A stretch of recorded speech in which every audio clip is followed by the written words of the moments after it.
राजेशाही वैभव, भव्य किल्ला, शुभ्र संगमवारी स्मारक आणि परंपरेची झलक देणाऱ्या हेरिटेज हवेलीतला खास मुक्काम. राजस्थानच्या प्रवासातील आमच्या दुसऱ्या टप्प्यावर आम्ही पोचलो जोधपूरला आणि मुक्काम केला हेरिटेज कुचामन हवेलीमध्ये.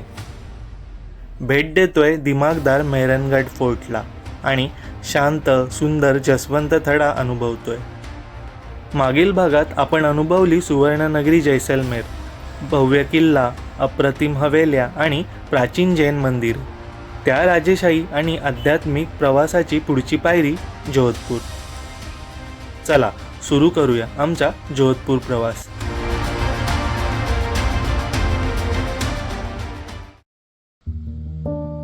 जोधपूरमध्ये आमचा मुक्काम होता हेरिटेज कुचामन हवेलीमध्ये.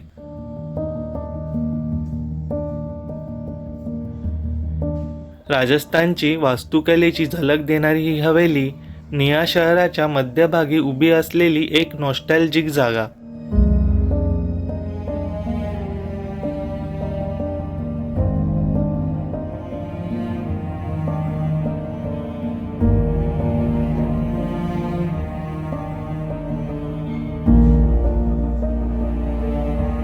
कोरीव बाल्कनी, पारंपरिक दरवाजे आणि शांत अंगण, जणू जुन्या काळात परतल्याचा अनुभव.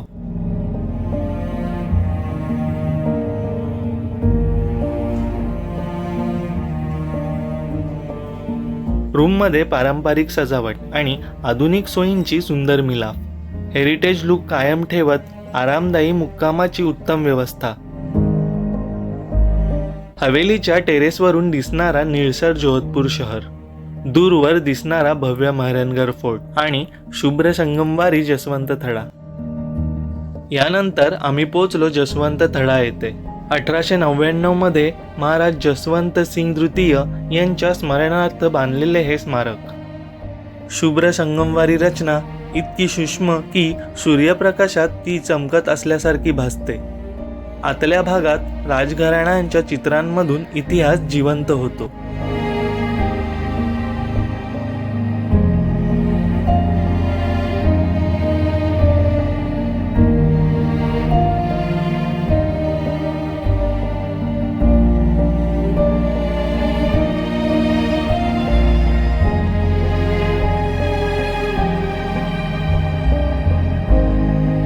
तलाव आणि डोंगरांच्या कुशीत वसलेले हे स्मारक शांततेचा सुंदर अनुभव देतो.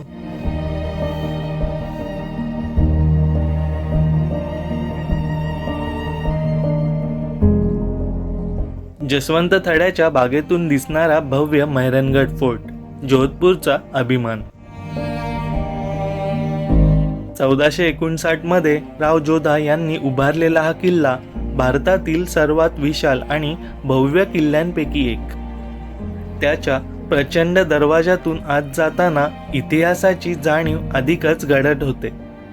उंच तटबंदी, विस्तीर्ण प्रांगणे आणि राजवाड्याचे भव्य बाह्य रूप.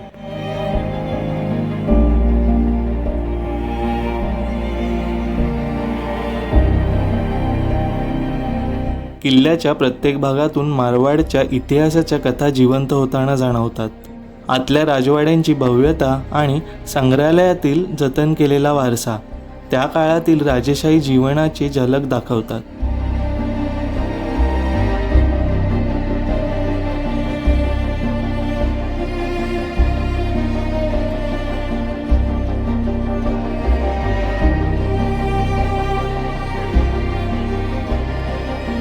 किल्ल्याच्या शेवटी दिसणारी पाण्याची टाकी आणि मंदिरे त्या काळातील नियोजन आणि श्रद्धेचे प्रतीक.